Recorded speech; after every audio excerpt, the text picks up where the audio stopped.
So now on to something that completely divides the majority of people who love their comedy. Derek is back for a second series. No doubt in my mind that if Ricky Gervais wasn't involved in this, it wouldn't come back for a second series. It may not have even got a full series.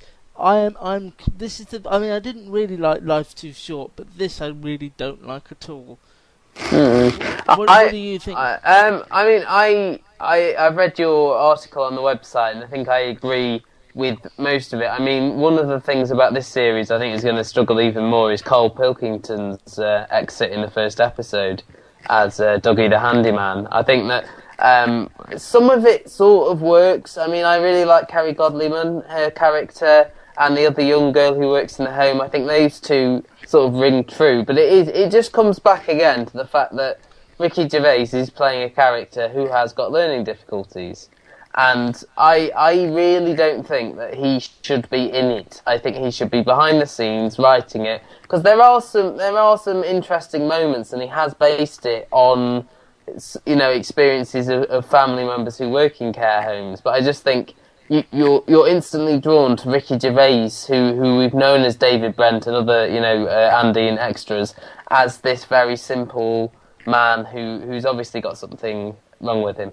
I'm not sure if Ricky Gervais isn't in it, this even gets made.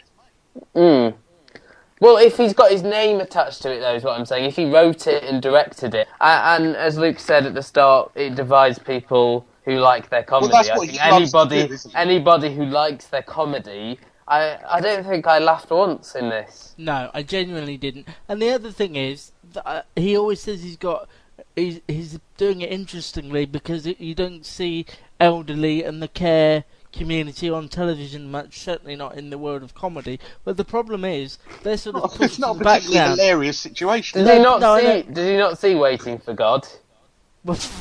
Yeah, okay, but they're sort of pushed and fade into the background because Derek takes centre stage, and then there's his awful friend Kev, who is just changes the tone of the complete. It just is all it's mixed confusing, up. isn't it? Yeah, I mean, he's there to do the sort of potty mouth humour, and I suppose Derek's dad now as well is a similar sort of character. But it's trying to be all sweet and over sentimental, and then he comes in and ruins it with all his jokes about, you know, I don't know why. I just don't know who, and stuff. Yeah, I just don't know who it's for in that respect. No. Ricky Gervais. Yeah, it is like almost a vanity project, isn't it? I think at this stage, I think like the Channel 4 are that pleased to have something from Ricky Gervais, and Ricky Gervais has still got a loyal group of fans who will watch this regardless. But I think if he hadn't been in it, I think people would have been willing to give it more of a chance, I think is my point. But with him in it, it is just a mess, as Luke says. The Office was sentimental for without trying to be. This just pushes sentiment right in your face. I think But I think the thing is, The Office wasn't sentimental from the beginning. Sentimental. The Office built that kind of.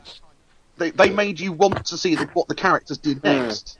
Before bringing in the final episode was quite, there was a lot of pathos in that final episode, but not the first. You can't do it that way. I think with Derek, he's done it all too quick, or tried to play with the emotions too quick. It's all like the close-ups on these elderly people and the sort of sad piano music that they play throughout. Often the montages with Coldplay in the background. Yeah. Sounds to me like he's been copying the X Factor,